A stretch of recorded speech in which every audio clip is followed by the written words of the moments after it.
Bueno, el día de hoy los invitamos a este evento principalmente para conversar un poco sobre política exterior, pero antes quería comentarles un poco sobre la Fundación Rioplatense de Estudios, o como es más fácil, FREE. Es una fundación que nace de un grupo de jóvenes universitarios y jóvenes profesionales en Buenos Aires, en Argentina, y en Montevideo, en Uruguay, y lo que busca es contribuir a la formación cívica de la sociedad, a la promoción de una buena cultura política, a la promoción de las ideas de la libertad y hacer un espacio de encuentro para el diálogo y el debate de diversas ideas. En ese sentido, especialmente con todo lo que está sucediendo en nuestro hemisferio y en el mundo, es que nos convoca a este evento que estamos realizando junto a nuestros amigos del think tank SESCOS de Uruguay, y hoy nos acompaña su director ejecutivo, Pedro Irsen, que principalmente estudian también, al igual que nosotros, diversos temas de política, pero uno en particular que es los Estados Unidos, y sus preguntas probablemente van a ser orientadas a todo el tema que estamos viendo en los Estados Unidos, que todavía están contando algunos votos, pero la tendencia ya es clara, ¿no? Y para conversar sobre este y otros temas, tenemos un invitado de lujo, el cual agradecemos nuevamente su presencia, y es el ex embajador Mariano Causino. Muy buenas tardes, Mariano, ¿cómo estás? ¿Qué tal? ¿Cómo están ustedes? Un gusto en saludarlos. Muchísimas gracias, Mariano. Es especialista en relaciones internacionales y además fue embajador de Argentina en Israel y en Costa Rica. Tenemos... Ok, había un sonido en el ambiente, así que ya. Les recuerdo, por favor, mantener los micrófonos silenciados para evitar el ruido ambiente, y si tienen alguna pregunta, pueden utilizar el chat. Bueno, Mariano, este webinar lo llamamos Hablemos de Política Exterior. Y bueno, una de las cosas que queremos saber o conversar contigo el día de hoy es cómo estás viendo la política exterior de Argentina. Sin duda, desde el nuevo gobierno del presidente Alberto Fernández han habido algunos cambios. Creo que es una de las pocas veces que Argentina tiene un canciller que no es diplomático de carrera, y no necesariamente eso sea una limitante, pero hemos visto cómo se han cometido algunos errores desde mi punto de vista, en el caso de los derechos humanos, por ejemplo, algunas posiciones donde el gobierno de Argentina dice hoy una cosa y al día siguiente tiene que salir alguien a rectificar. Por lo cual queremos ver tu perspectiva, o que nos cuentes un poco cómo estás viendo la política exterior argentina el día de hoy y cómo la podríamos proyectar al menos para el año que viene con todo lo que está sucediendo y los cambios políticos en la región. Bueno, muchas gracias por la invitación. Le respondería lo siguiente. Primero, hay una pequeña corrección. El canciller actual de la Argentina, el ingeniero Felipe Solá, no es un diplomático de carrera, pero esto no es una situación extraña, al contrario. En la Argentina ha habido, muy excepcionalmente, ha habido diplomáticos de carrera como canciller argentino. Le diría que en realidad hubo uno solo, que fue el último, que fue el embajador Forí, que fue el último canciller de Mauricio Macri, porque antes se desempeñó como canciller, pero solamente por plazo de un mes más o menos, en el final de la presidencia de Alfonsín, la embajadora Ruiz Cerruti, si no me equivoco.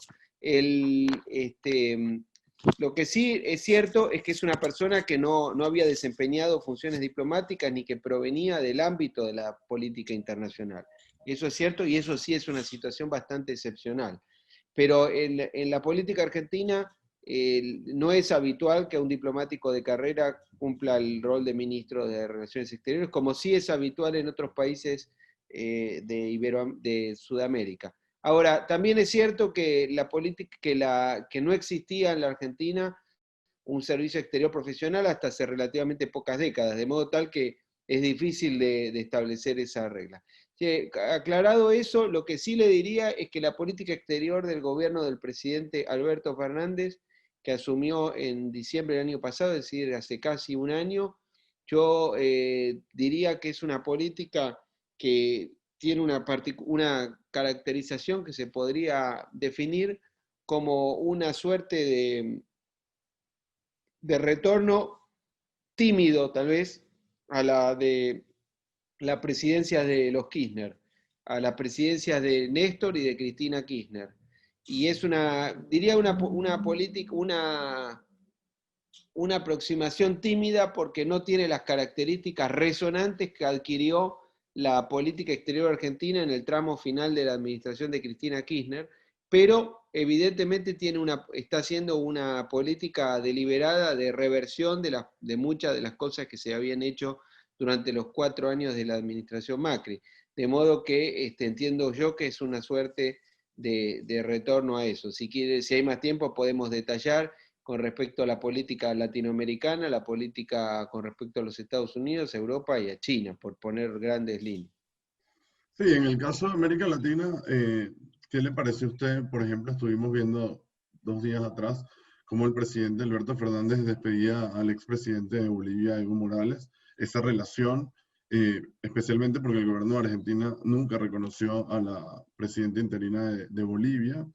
Y también me gustaría saber su opinión con respecto a la posición del Estado argentino frente al informe de la ONU sobre los derechos humanos en Venezuela, que en la OEA fue un poco desvirtuado por el embajador argentino, pero que en la ONU, en el Consejo, sí fue afirmado y luego quedó un poco en gris a nivel de política interna sobre algunos dirigentes del gobierno, especialmente en el caso de Alicia Castro, que inclusive se alejó un poco del gobierno en este conflicto. Entonces, ¿cuál es su opinión, especialmente por la tradición histórica que tiene Argentina en la defensa de los derechos humanos?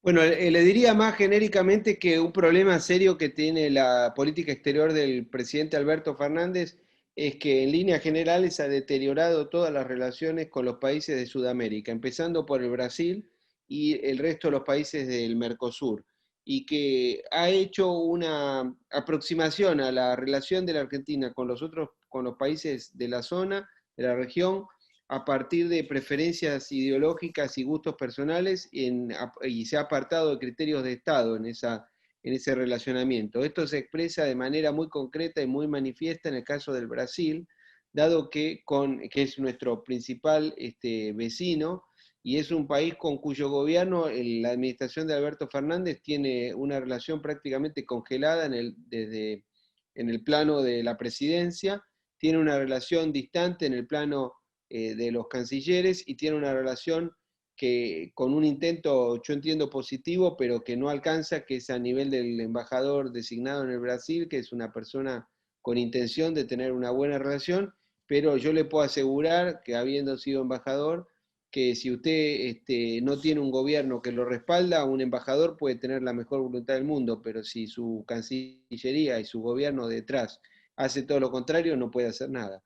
En el caso del Uruguay, la relación con Uruguay es un vínculo que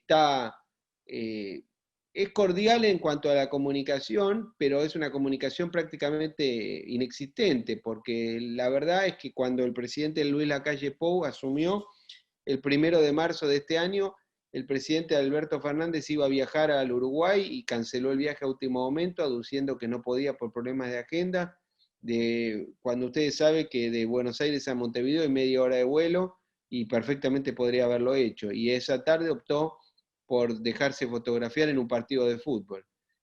Una situación que, la verdad, me lamento tener que decir esto porque no quisiera tener que hablar mal del gobierno argentino, más que hay amigos de otros países, pero tampoco puedo dejar de decir las cosas como son. Creo que como argentinos, lo que ha hecho el presidente fue un agravio hacia el Uruguay, que es inmerecido por el Uruguay y merecido los argentinos que tengamos que haber descendido a ese punto en esa situación. Pero esa misma tarde, el 1 de marzo en Montevideo, se iba a producir una reunión entre el presidente Fernández y el presidente Bolsonaro. Y el presidente Fernández no viajó a Montevideo, no porque tuviera nada contra el presidente del Uruguay, para nada, pero especialmente para evitar tener la reunión con el presidente del Brasil. Y bueno, en una misma tarde quedó mal con Uruguay y quedó mal con Brasil. Lamentablemente esa es la realidad. Con respecto al Paraguay y a Chile, las relaciones han descendido, no ha habido encuentros de presidentes. Y con respecto a Bolivia, usted sabe que el gobierno argentino no reconoció al gobierno provisional que surgido después de la renuncia del presidente Morales en noviembre de 2019, y ahora ha hecho una gran expresión política, como usted mencionaba al principio, en la reunión en la asunción del presidente Arce este fin de semana. Bueno, esperemos que la relación con Bolivia mejore, que la situación en Bolivia sea positiva, veremos, yo no le puedo asegurar. Después, por otro lado, tiene una relación prácticamente congelada con Ecuador, cuyo gobierno el presidente ha dicho que extraña a Rafael Correa. Usted sabe que Rafael Correa tiene un enfrentamiento muy grande con el actual presidente, Lenín Moreno. Con Colombia no, la relación se ha visto deteriorada al punto que hace un año que Argentina no tiene embajador en Bogotá. Bueno, eso sería bueno, después está el problema de Venezuela, muy serio, donde el gobierno argentino ha dicho que quiere tener que no quiere venezuelizar la política exterior de la región. Pero la realidad es que la crisis humanitaria que hay en Venezuela efectivamente es el problema más serio de la región, y es inevitable que así sea. Y lamentablemente la Argentina se quedó en el Grupo de Lima, pero tiene un rol muy limitado y en cierta medida casi contrario a la intención de la mayoría de los países, de los gobiernos en ese grupo. Perfecto, muchísimas gracias, Mariano. Bueno, ahora le doy la palabra a Pedro Ilsen, que nos acompaña desde Uruguay, que tiene algunas preguntas sobre el tema de los Estados Unidos. Bienvenido, Pedro. No, Mariano, muchas gracias, José. Es un gran gusto y un gran honor para Sescos poder ser parte de este conversatorio. Es un gran gusto escucharlo, Mariano. Mi pregunta tiene que ver en relación a, bueno, los acontecimientos en Estados Unidos, y más allá de las personas y más allá de la coyuntura, si usted encuentra algún tipo de cambio estructural en tanto y en cuanto lo hubo, un cambio disruptivo de la administración Trump en relación a la administración Obama en su enfoque sobre la política exterior, sobre los acontecimientos, por cierto, del Medio Oriente, pero más allá de eso, si usted ve la convicción necesaria, más allá de Biden, en Biden también, pero en esta administración demócrata, que en algunos casos uno está viendo que algunos nombres que aparecen son la continuación de la administración Obama, sobre todo en cuestiones domésticas, vamos a ver en cuestiones internacionales, si usted ve la suficiente convicción en Biden, en la administración Biden, en ciernes, para defender los principios de la democracia liberal en la región y concretamente en China y en el mar de China, ¿no? Frente a esa gran democracia que ha sido Taiwán, y con los acontecimientos que han sucedido en Hong Kong. ¿Cuál es su perspectiva? Muchas gracias. Gracias, Pedro. Bueno, a ver, es una pregunta un poco amplia, pero voy a tratar de responder para contribuir al debate en este sentido. La administración Trump ha hecho cambios en la política exterior con respecto a la de Obama, sin ninguna duda. Diría que ha sido una política mucho menos intervencionista, por lo pronto. Ha sido una política, la del presidente Trump, que se ha limitado el accionar de política exterior norteamericana en el plano de la intervención directa.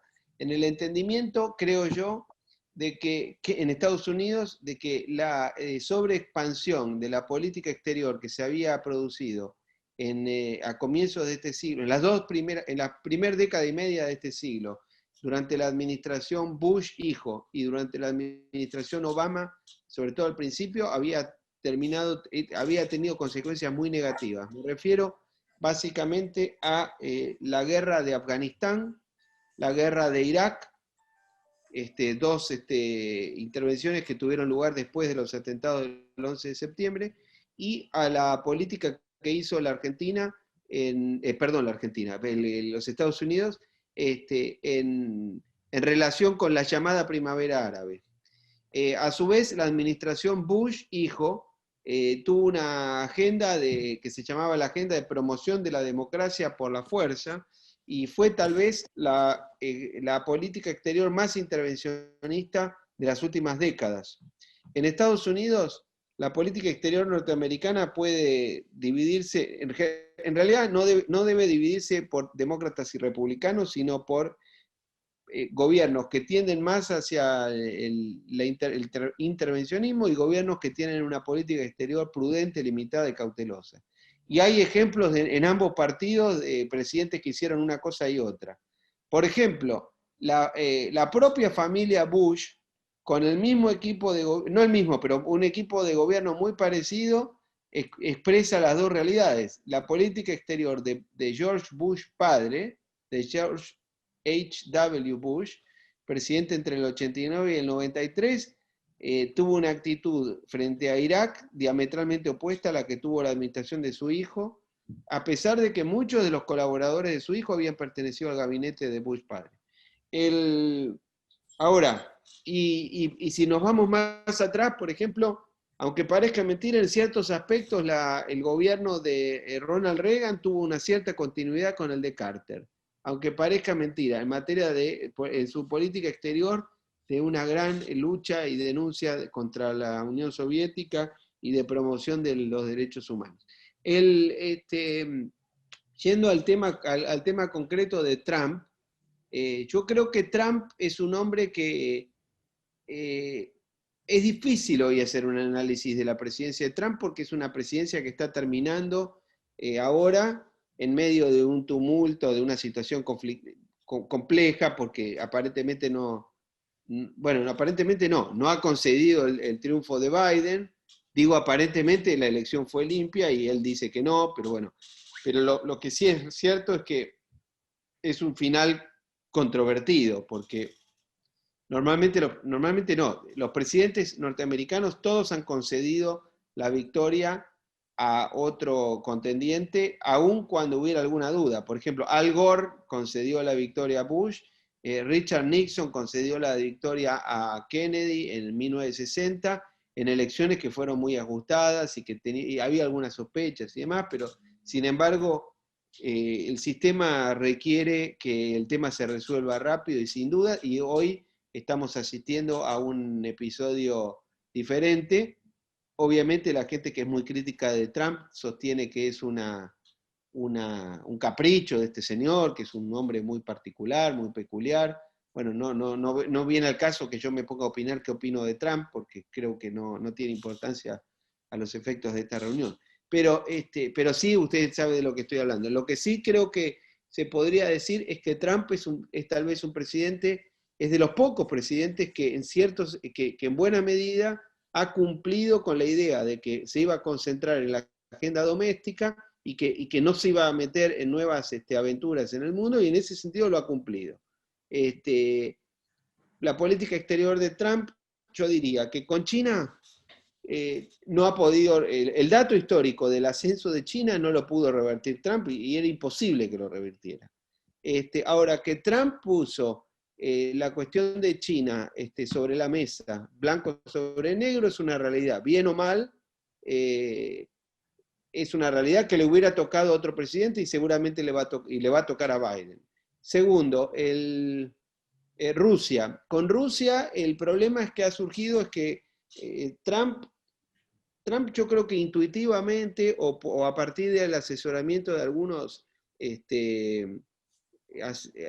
personas realistas, entendió la idea de que la relación con Rusia se había deteriorado mucho a lo largo, en los 90, con la expansión de la OTAN, pero sobre todo en los 2000, con la muy mala relación que tuvo especialmente Obama con el gobierno de Putin, y especialmente Hillary Clinton, que cuando era secretaria de Estado, en la primera presidencia de Obama, ella cuestionó las elecciones de fines del 2011, las elecciones parlamentarias de fines del 2011 en Rusia y la de marzo del 2012, que fueron en las que Putin volvió a ser presidente, después de los 4 años en que sirvió como primer ministro de Medvedev.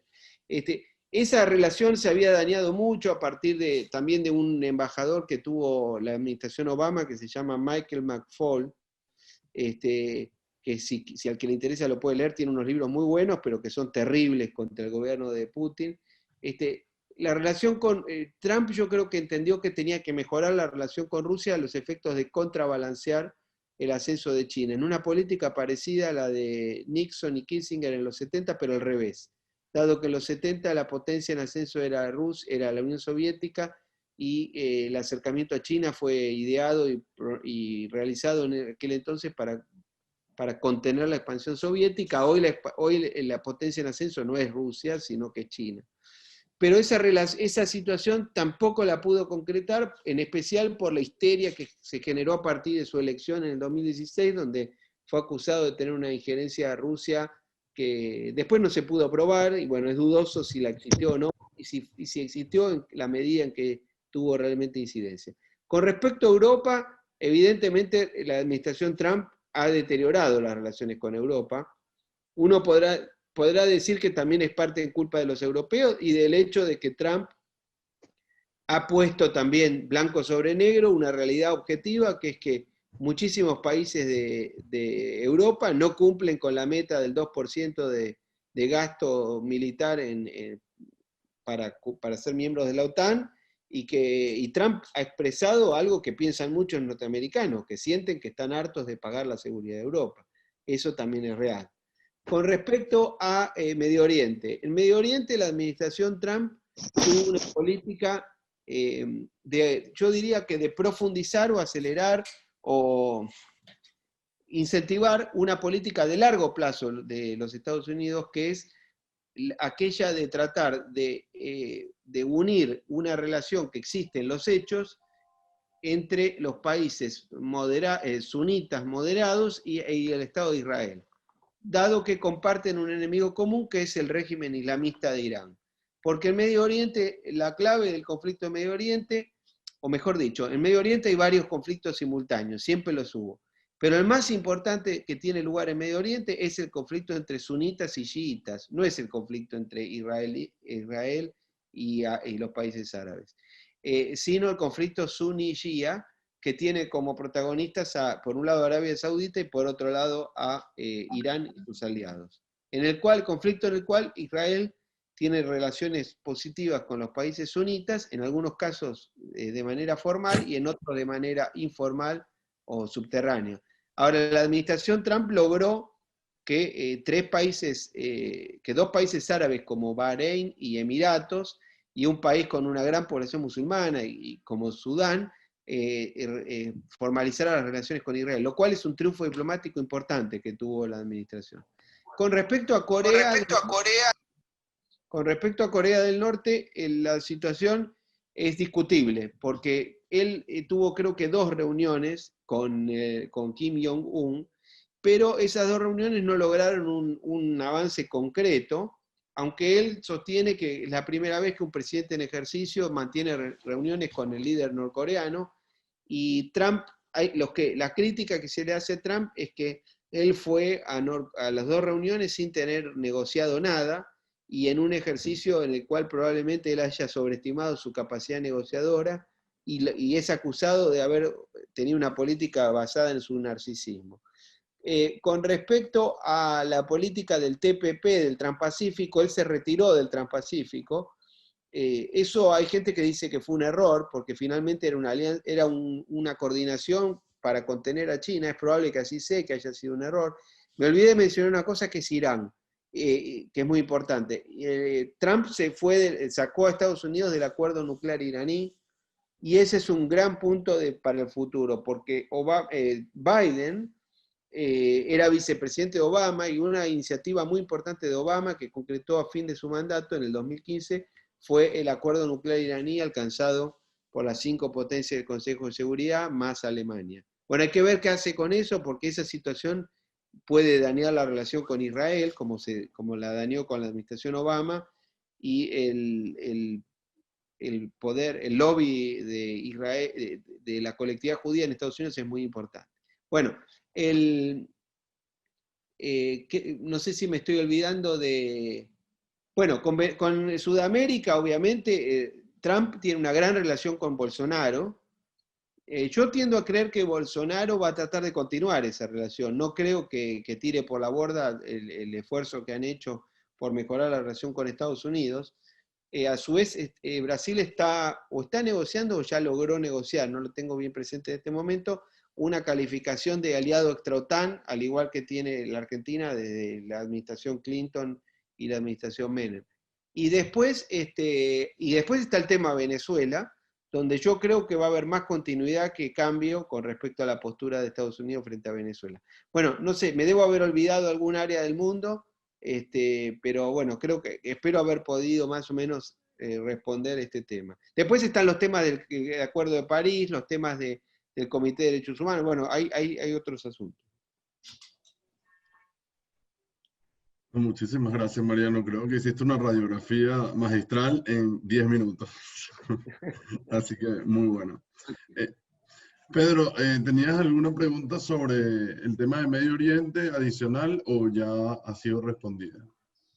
No, bueno, él mencionó la cuestión iraní, a lo mejor a mí me interesa y tú decides, ¿no? Por dónde proseguir la cuestión entre sunitas y chiitas y la disputa, la real disputa de semejante dimensión entre Irán y Arabia Saudita y el papel de Israel allí en el medio.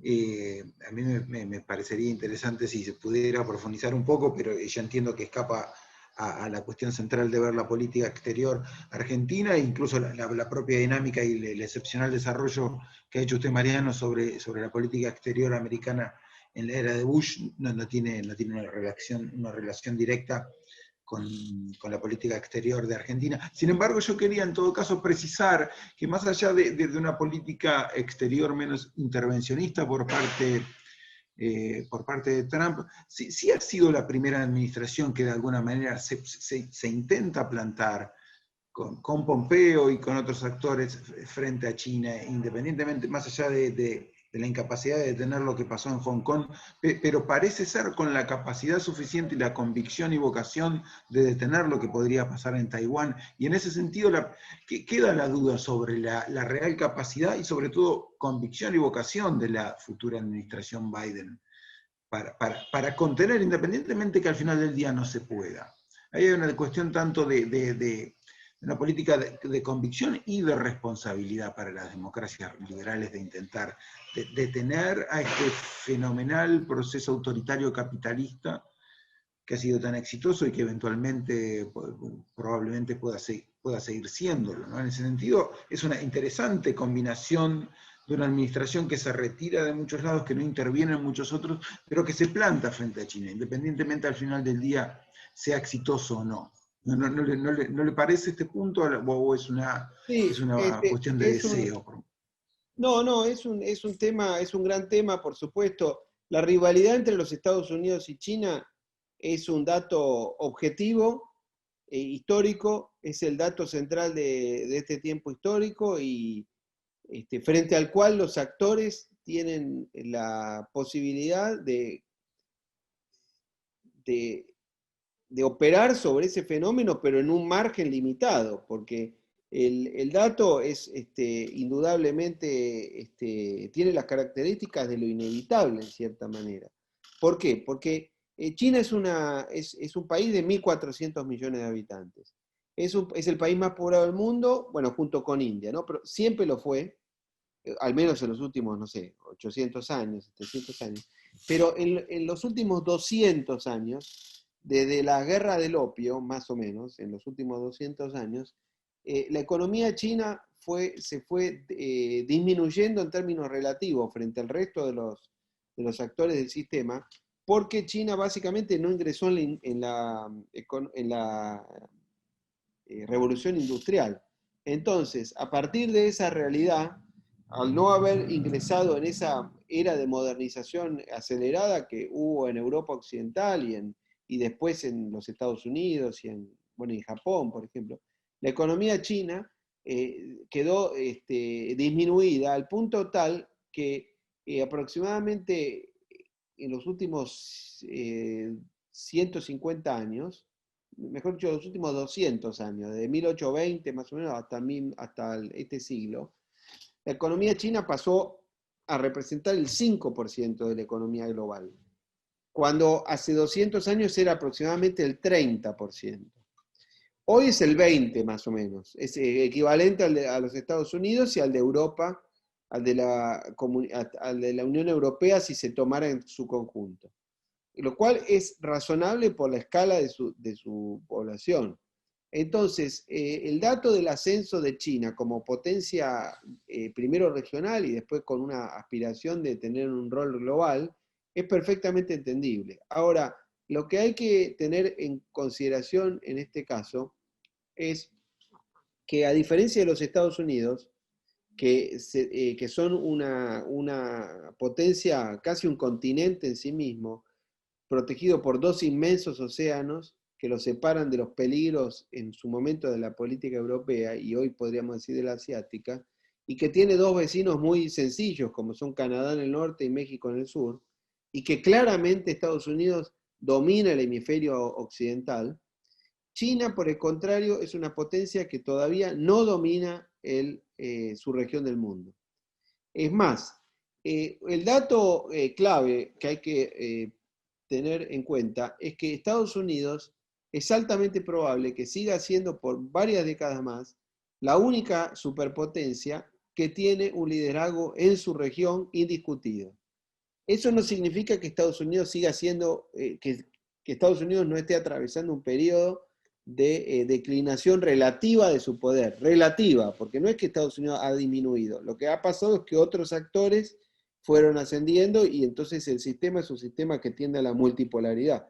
Pero lo que sí es indudable es que si usted mira un mapa y ve la posición geográfica de China, va a ver que es altamente complicada, porque China es un país que está rodeado de potencias con las que tiene muy malas relaciones. Tiene una relación históricamente muy mala con Rusia, que hoy tiene una cercanía con Rusia como consecuencia de la mala relación de Rusia con Occidente, pero si eso se corrigiera, yo entiendo que inevitablemente algún día se va a corregir para frenar a China precisamente, esa situación, la relación con Rusia es mala.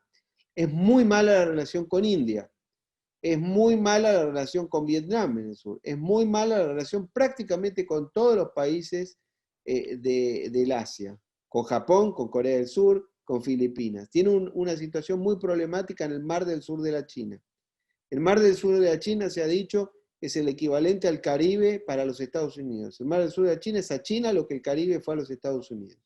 Pero los Estados Unidos dominaron el Caribe hace 150 años, hace 120 años, desde fin del siglo XIX, principio del siglo XX. China no domina el mar del sur de la China. A su vez, China es un país que tiene una dependencia de provisión de materias primas. No puede sino importar energía. Para ello depende del tránsito a través del estrecho de Malaca, en Malasia y Singapur. Es una zona altamente conflictiva. Está desarrollando una política un despliegue llamado OBOR, o One Belt, One Road, la llamada nueva ruta de la seda, que es una red de infraestructura a través de Eurasia, pero no sin dificultades. Está desarrollando una gran relación con Pakistán para lograr un corredor eficiente por Pakistán para acceder al puerto de Gadar, que es una ciudad-puerto en el sur de Pakistán, que está muy próxima al estrecho de Hormuz, al Golfo Pérsico. Bueno, eso seguramente lo va a lograr, pero ahí también a su vez tiene un problema en el norte, en la provincia de Xinjiang, con los uigur, con la población musulmana, minoritaria en China. Y a su vez, China es una potencia que ha recibido un golpe muy serio en cuanto a su atracción cultural. Esta pandemia del coronavirus, que ha sido originada en China y que hay una acusación en Occidente, que no sé si será cierta o no, pero existe, de que China o creó el virus o no lo frenó o no lo comunicó a tiempo. En cualquier caso, es un dato que indudablemente está afectando el soft power chino con las dificultades que ya de por sí tenía. De modo tal que Estados Unidos, lo más probable es que siga siendo el país más relevante del mundo, aunque con una con un nivel de declive relativo importante y que es probable que no se frene ese declive relativo. De modo que el sistema, los analistas, la mayoría sostienen que tiene, por un lado, las características de una creciente bipolaridad entre Estados Unidos y China, y por otro lado, las características de un sistema multipolar, tal vez más parecido al del siglo XIX que al del siglo XX. Muchísimas gracias, Mariano, por su respuesta. Bueno, ahora pasamos a las preguntas de nuestros participantes, así que pueden utilizar el chat para eso. Y hay una pregunta, y es sobre los Estados Unidos, y creo que va por la línea de la cierta expectativa que hay en Argentina, mediática y por algunos dirigentes políticos del gobierno del presidente Fernández, con respecto al optimismo que tienen con la relación del próximo presidente de Estados Unidos. Y preguntan, ¿es acertado creer que con la administración de Biden, Argentina mejorará las relaciones con Estados Unidos, aun cuando vimos una muy mala relación de Cristina Fernández con Obama? Bueno, es una pregunta difícil de contestar, dado que se trata de un pronóstico sobre lo que puede ocurrir en el futuro inmediato. Lo que es clave es entender qué es lo que el gobierno argentino va a hacer frente a la relación con los Estados Unidos. Si el gobierno argentino insiste por la vía de tener una política que por un lado propugna un entendimiento y por otro lado en los hechos prácticos se manifiesta o vota contra la postura norteamericana y de la manera tan estridente que lo ha hecho, por ejemplo, la elección de autoridades de la OEA, de las autoridades del BID y en la posición frente a Venezuela, es altamente probable que la relación sea mala con la administración Biden. Esto es lo que pasó con la administración Obama. En realidad, en el gobierno de los Kirchner, cuando Néstor Kirchner asumió como presidente en el 2003, el presidente era Bush, y Bush hijo rápidamente envió a Colin Powell como secretario de Estado a Buenos Aires a las pocas semanas de que había asumido Kirchner, y eso fue un gesto positivo para tomar contacto. A los 2 meses de haber asumido nada más, lo recibió a Kirchner en la Casa Blanca. Pero ¿qué pasó? Después, a los 2 años, el gobierno argentino organizó una contracumbre para insultarlo a Bush cuando vino a Mar del Plata. Entonces eso terminó de romper todas las relaciones, como que yo lo invite a mi casa y lo insulte. Y una vez que asumió Obama como presidente, algunas voces un poco ingenuas, evidentemente, creyeron que porque venía un presidente de origen afroamericano y más joven y demócrata, la relación iba a pasar a ser muy buena. Y no lo fue, al contrario, porque Obama sabía perfectamente que el insulto que se le había hecho a Bush no había sido a la persona de Bush, había sido a un expresidente de los Estados Unidos. Y en Estados Unidos usted no insulta a un presidente y viene otro y lo felicita, como puede suponer alguna gente aquí un poco ingenua. Eso tiene un costo muy grande y lo va a tener por muchos años. Bueno, a su vez, la administración de Cristina Kirchner después, con el correr de los años, hizo algunas medidas muy negativas para los Estados Unidos y que la administración Obama no las iba a perdonar. Por ejemplo, confiscó material sensible de un avión militar en Ezeiza, una cosa que lo hizo personalmente el canciller Timmermans. Y 2 años más tarde firmó un pacto con el régimen islamista de Irán, un gobierno que está acusado, y prácticamente no hay ninguna duda de que es el promotor del terrorismo de Hezbollah, y que todo el mundo supone que son los autores intelectuales y hasta por ahí materiales de los atentados que hubo en Buenos Aires en 1992 y 1994. Yo no le puedo traer una prueba de decirle que fueron, pero creo que no hay ninguna duda de eso. Entonces, bueno, si usted tiene ese comportamiento internacional, es altamente probable que la relación sea muy mala. No sé qué harán en el futuro, espero que no repitan estos errores, pero si insisten con el camino por el cual han tenido en estos meses, lamentablemente no creo que la relación pueda ser demasiado buena. Sí, justamente con relación a lo que usted menciona y el conflicto que tenemos con Venezuela, ya está probado, no es por falta de pruebas, existen los grupos de entrenamiento que tiene Hezbollah en Venezuela, que se ha consolidado como una amenaza para la seguridad regional. ¿Ese acercamiento de Argentina con el gobierno de Venezuela usted cree que podría afectar esa relación. Entonces, sí, o sea, digo, Yo si lo el que, gobierno de Argentina decide acercarse más al gobierno de Maduro, sabiendo que hay células de Hezbollah dentro del territorio de Venezuela. bueno, el gobierno argentino ha tenido una postura intermedia con eso porque por un lado mantuvo a Hezbollah, la calificación de Hezbollah como organización terrorista, una calificación que se había dispuesto en el gobierno del presidente Macri, pero por otro lado el presidente Alberto Fernández, cuando ni bien asumió en una entrevista con la embajadora de Israel, dijo que estaban dudando si hacerlo o no. Finalmente lo mantuvo, pero al principio dijo que estaban dudando en hacerlo. Segundo, la ministra de Seguridad argentina, Sabrina Frederick, a los pocos días de asumirla en su cargo, sostuvo que el terrorismo era algo que afectaba a los países de la OTAN, lo cual realmente es un error gravísimo haber dicho una cosa semejante, porque el terrorismo existe en todos lados y hay infinita cantidad de casos de países que no son miembros de la OTAN que han tenido atentados, por ejemplo la República Argentina. Entonces realmente no sé en qué mundo vive, en qué país vive esta señora. Bueno, no quiero ser muy duro con ella porque no me parece el ámbito, pero tampoco puedo dejar de decirlo, ¿verdad? Con respecto eh, a Venezuela, bueno, ustedes han leído las declaraciones, han escuchado las declaraciones del presidente electo Joe Biden y de la vicepresidenta electa, la senadora Kamala Harris, sobre Venezuela. Creo que no hay ninguna duda. Ellos han dicho que Venezuela es un país sometido a una dictadura ilegítima de Nicolás Maduro. Así que no espero ningún tipo de... En lo concreto, no creo que haya ningún cambio con respecto a la administración Trump, con respecto a Venezuela. Por lo tanto, la clave, una vez más, es qué haga el gobierno argentino frente a esa realidad. Perfecto, muchísimas gracias, Mariano, por su respuesta. Hay otra pregunta sobre el tema de Medio Oriente. Nos la hace Eric de Uruguay, que por cierto es el presidente de la Fundación Free. Y pregunta, en relación a la relación de Obama y Netanyahu fue mala a nivel personal, con Trump sucedió lo contrario. ¿Cómo puede haber el relacionamiento entre el presidente Biden y Netanyahu a la luz de esto? ¿Cómo puede verse afectados los nuevos y futuros acuerdos de paz con los vecinos árabes?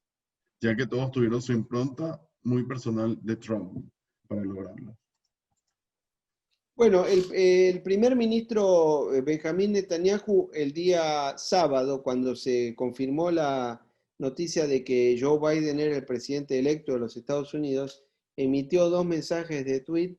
En uno le agradeció al presidente saliente Donald Trump por su amistad y por haber apoyado fervientemente al Estado de Israel a través de tres decisiones muy importantes para Israel. Primero, Estados Unidos se retiró del pacto nuclear con Irán firmado en el final de la presidencia de Obama. Segundo, Trump cumplió una promesa de largo plazo de la política americana, que era mudar la embajada de los Estados Unidos de Tel Aviv a Jerusalén. Y tercero, Estados Unidos durante la administración Trump reconoció la soberanía de israelí sobre los Altos del Golán, una política que en realidad es cuestionable porque es un territorio que está en disputa entre Siria e Israel. Pero bueno, los americanos se lo reconocieron a Israel y para Israel es una cosa positiva. Yo le podría decir la postura argentina es otra, pero no importa, pero analizando esta. Bueno, entonces, por lo tanto, la administración Trump fue muy favorable a Israel. Ahora, dentro de Israel hay gente que sostiene que en realidad lo que hizo Netanyahu con una gran cercanía personal con Trump y con Jared Kushner y con el equipo cercano a Trump fue deteriorar las relaciones con los demócratas y que en realidad eso fue un error, se le critica, eso es lo que la oposición israelí cuestiona, porque dice que Israel en realidad siempre ha mantenido relaciones con los dos partidos y que en este caso una cercanía muy próxima con Trump y con el equipo, con su equipo de gobierno, puede comprometer la relación con los demócratas. Ahora, Netanyahu emitió un segundo tuit inmediatamente en el que felicitó a Joe Biden, de quien dijo que lo conoce hace 40 años, y a Kamala Harris. A su vez, hay que ver si Biden tiene una postura parecida a la que tuvo la presidencia de Obama, o si modifica esa postura. No lo sabemos, no sabemos quién es el secretario de Estado, cómo va a continuar la relación. Yo creo que puede no repetir necesariamente las mismas posiciones. No necesariamente tiene que ser una continuidad absoluta de lo que hizo Obama. Con Obama, la relación con Israel no fue buena de la administración Obama, pero sin embargo tampoco fue tan mala. La administración Obama le firmó un convenio un acuerdo de provisión militar por casi 40 mil millones de dólares en 10 años.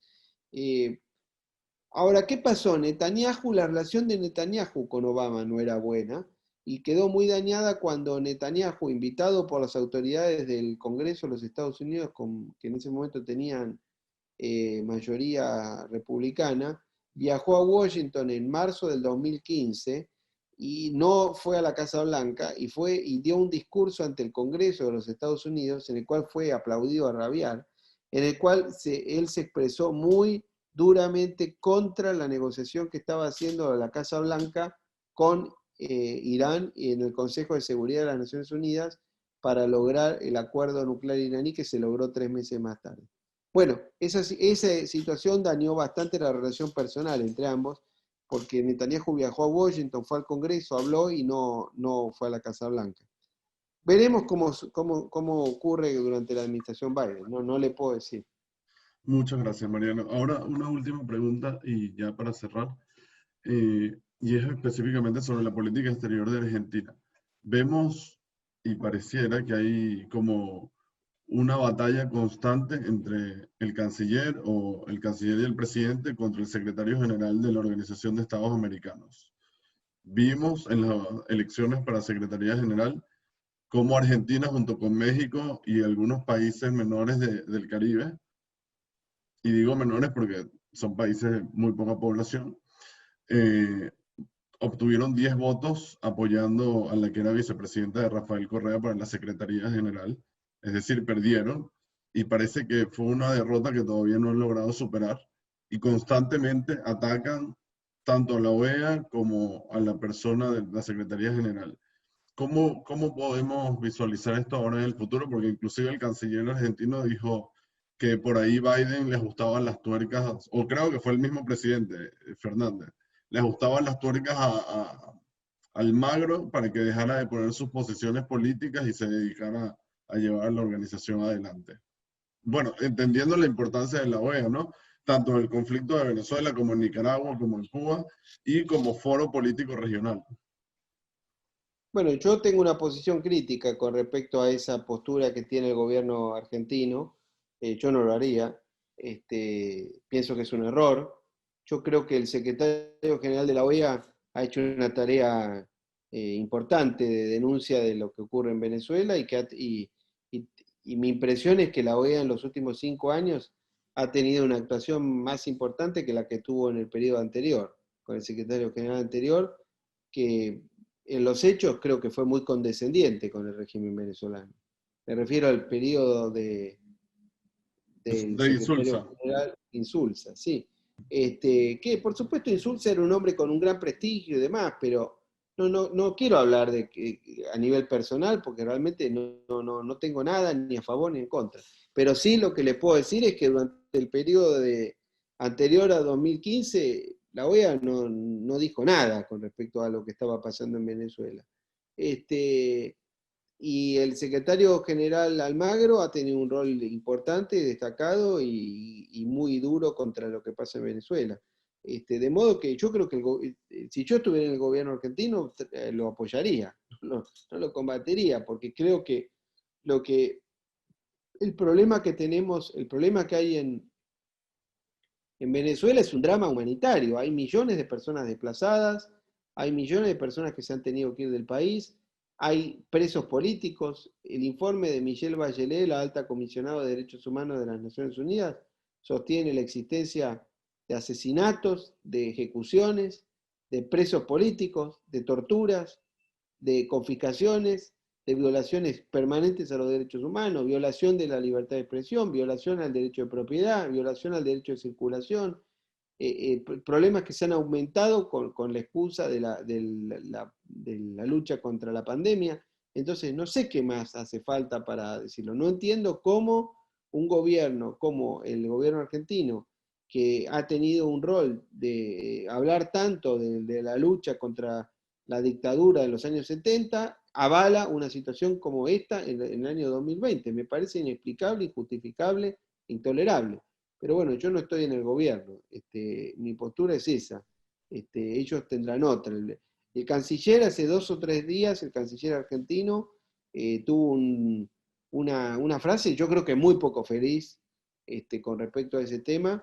Creo que ya tiene una inquina personal con Almagro, no sé por qué, que una persona que creo que no lo vio nunca. Pero bueno, allá ellos, no sé. Lo veo, lamento que mi país tenga un gobierno que se expresa de esa manera, porque me parece inaceptable. Sí, comparto tu punto de vista y creo que además el tema de la situación de Venezuela se suma a lo de Cuba, que en Cuba tenemos hace 60 años una dictadura socialista y ahora porque Venezuela es un país de América del Sur y todo, pero de Cuba se normalizó totalmente y en Cuba hay tantas violaciones a los derechos humanos como en Venezuela. Bueno, Mariano, nada, muchísimas gracias por habernos acompañado en este conversatorio. Ha sido un gusto escucharte y compartir contigo. Y bueno, muchísimas gracias por responder todas las preguntas. Eh, y nada más nos queda agradecerte y pensar en un futuro a ver si te sumas en una nueva iniciativa. Con mucho gusto, muchísimas gracias, lo felicito por las reuniones y por trabajar y estudiar sobre estos temas. Muchísimas gracias, cuente conmigo cuando pueda, José. Un abrazo y hasta siempre. Muchísimas gracias, Mariano. Un abrazo de vuelta y muchísimas Un gracias gran gusto, Mariano. los participantes y quiero agradecer también a Pedro Irsen y a Sesco que se suman desde Uruguay. Y gracias, Pedro. Ha sido un gran gusto. Muchísimas gracias, Mariano. Muchísimas gracias, José. Un gran saludo a Francisco y a Eric. Ha sido un gran gusto para Sescos. Hemos aprendido mucho. Un abrazo grande desde Gracias, Montevideo. Pedro, un abrazo, hasta siempre, gracias. Que esté muy bien. Hasta luego.